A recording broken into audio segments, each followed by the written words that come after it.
बड़ी खबर की बात करते हैं जो कि हमारे पास आ रही है मथुरा से। आगरा के निजी अस्पताल में चंद मिनट के लिए पहुंचे मथुरा के एसपी सिटी राजेश कुमार ने न्यूज 18 का कैमरा देखते ही आपा खो दिया। मथुरा शहर की कानून व्यवस्था को लेकर पूछे गए सवाल पर एसपी सिटी कैमरे का सामना नहीं कर सके। एसपी सिटी ने कैमरे पर हाथ लगा दिया, लेकिन कान्हा की नगरी की कानून व्यवस्था संभालने में नाकाम एसपी सिटी की कार्यशैली न्यूज 18 के कैमरे में कैद हो गई है। तस्वीरों में हम आपको नाकामी जो है वो दिखाएंगे। ये देखिए, ये हमारे सहयोगी हिमांशु जब बात करने के लिए पहुंचे तो किस तरह का व्यवहार किया गया आप देख सकते हैं। किस तरह से नाकामी छुपाने के लिए मथुरा के एसपी सिटी व्यवहार कर रहे हैं, कैमरा को धक्का मारते नजर आ रहे हैं। जवाब इनके पास नहीं है। इतना बता दीजिए कि जो क्या स्थिति है। नहीं भाई जबरदस्ती नहीं, आपने देखा वहाँ से आए, क्या स्थिति है मतलब इतना तो बता दीजिए। आप बंद कर दीजिए। दिमाग खराब हुआ है क्या? ठीक से बात करिए। क्या है जबरदस्ती नहीं, जबरदस्ती बैठ लेंगे क्या? तमाशा कर रहे हैं क्या? जबरदस्ती क्या जबरदस्ती कर रहे हैं? जहाँ घटना है वहाँ बात तमाशा बात करेंगे। हम उधर खड़े हो रहे हैं तो जबरदस्ती है, बैठ दीजिए। ये बात नहीं, मैंने कहा कि तबीयत कैसी है पूछ रहा हूँ। क्यों बताऊंगा? मैं नहीं बताऊंगा। जबरदस्ती कुछ चलेंगे।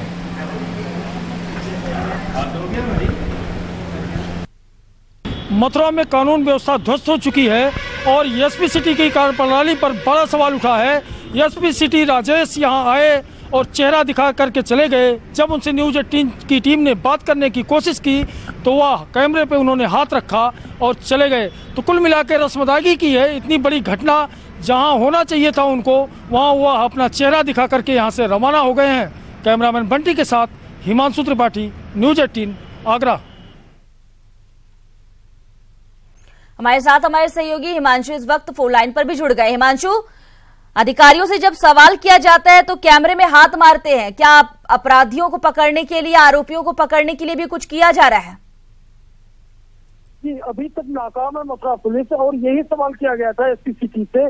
बड़ा सवाल ये था कि आखिर कान्हा की नगरी में तेजाब दिख कैसे रहा है। जब तेजाब पे रोक है तो आखिर कैसे लोग आकर के और महिला पुलिस पर तेजाब फेंक जाते हैं। तो इसको लेकर के वो एकदम से उन्होंने आपा खो दिया अपना और कहा मैं कोई बाइट नहीं देने वाला हूँ और मुझे जो करना होगा मैं मथुरा में करूंगा।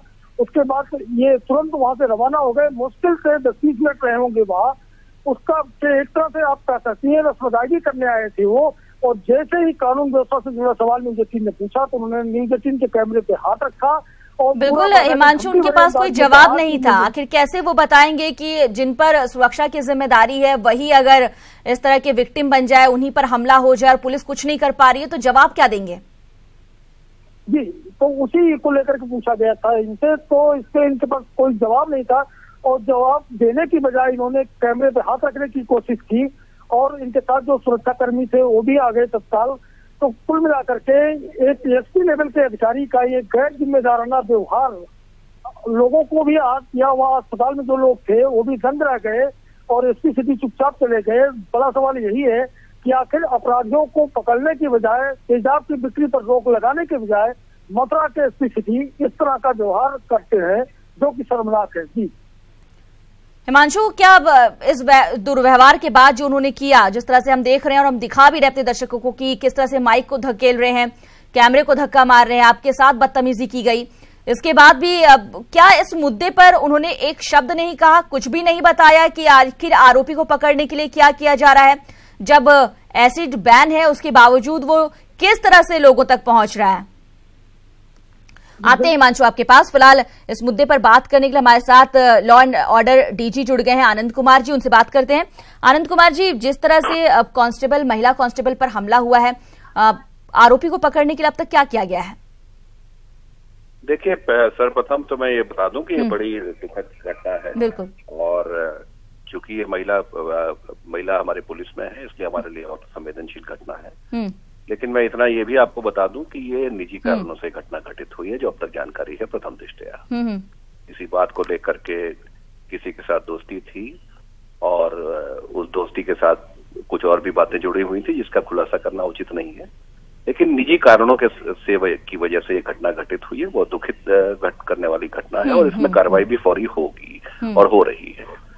रही बात, अगर आपके चैनल में कुछ दिखाया जा रहा है कि एसपी सिटी ने कुछ बातें कही हैं, हाँ। तो जो भी आरोप प्रत्यारोप है उसकी हम जांच करा लेंगे। आरोप प्रत्यारोप नहीं। आनंद जी, हम बकायदा वो तस्वीरें भी दिखा रहे हैं, आप भी चाहे तो इस वक्त अपना टेलीविजन ऑन करके देख सकते हैं किस तरह से एसपी सिटी कैमरे को हाथ मार रहे हैं, माइक धकेल रहे हैं, हमारे रिपोर्टर के साथ बदतमीजी कर रहे हैं, उनसे बदतमीजी लगातार की गई और जो मुद्दा था, जो सवाल था, उसका जवाब उन्होंने नहीं दिया। नहीं, ठीक है, जो आपकी बात अपनी जगह सही होगी, हम दिखवा लेते हैं किस उसमें प्रकरण में ऐसी बात हुई है और क्या वहां पर क्या क्या बैकड्रॉप था, किन परिस्थितियों में ऐसी बात हुई है, होना नहीं चाहिए। और अगर ऐसी बात है तो कोई भी बात है उसमें कोई आपक होने वाली बात नहीं होनी चाहिए, और अगर ऐसी कोई बात हुई है तो जरूर इसमें कार्रवाई करेंगे हम। बहुत बड़ी बात है कि आप कार्रवाई के लिए तैयार हैं, एक्शन के लिए तैयार हैं। आनंद कुमार जी, हम चाहेंगे के साथ कोई मंशा नहीं रहती है पुलिस की बदतमीजी करने की या इस तरह के कोई वो करने की। आप हमारे साथ बने रहिए, एक बार हम आपको भी सुनवा देते हैं कि क्या कुछ हुआ था, ताकि आपको भी जवाब देना और आसान हो जाए। इतना बता दीजिए कि जो क्या स्थिति है। नहीं भाई, जबरदस्ती नहीं, आपने देखा वहाँ से आए, क्या स्थिति है मतलब इतना तो बता दीजिए। आप बंद कर दीजिए। दिमाग खराब हुआ है क्या? ठीक से बात करिए, क्या है जबरदस्ती नहीं, जबरदस्ती बैठ लेंगे क्या? तमाशा कर रहे हैं क्या? क्या जबरदस्ती कर रहे हैं? आनंद कुमार जी, आशा है आपने सुन ली है पूरी बाइट, जो आवाज आपको हमने सुनवाई। मैं कहूंगा बड़ा दुखद अनफॉर्चुनेट ये मामला है और ऐसा नहीं होना चाहिए। मैं विभाग की ओर से खेद व्यक्त करता हूं, क्योंकि इस तरह से किसी को भी बिहेव नहीं करना चाहिए। और मीडिया भी एक अपनी जिम्मेवारी निभा रहा है और पुलिस अधिकारी भी अपनी जिम्मेवारी निभा रहे हैं। एक तो ऐसे में क्या किया जाएगा? अगर इस तरह का व्यवहार किया जाता है तो क्या किया जा सकता है? नहीं, इसमें निश्चित तौर पे जो कार्रवाई बनेगी, मैं अभी डीआईजी आगरा और एडीजी आगरा से मेरी बात हो गई है और मैंने उनसे कहा है कि मामले को देखें और ऐसा इस तरह के दृष्टांत नहीं आने चाहिए। अनफॉर्चुनेट इंसिडेंट है ये, जब और पुलिस अधिकारियों को भी संयम रखना चाहिए और मीडिया के सवालों, जब इस तरह की घटना होगी तो मीडिया सवाल करेगी और उसका जवाब भी हमें देना पड़ता है। ठीक है, बहुत बहुत शुक्रिया आपका हमसे बात करने के लिए। Anand Kumar ji, DG law and order, हमसे बात कर रहे थे, बताया कि इस पूरे मामले पर अब संज्ञान लिया गया है और एक्शन भी लिया जाएगा।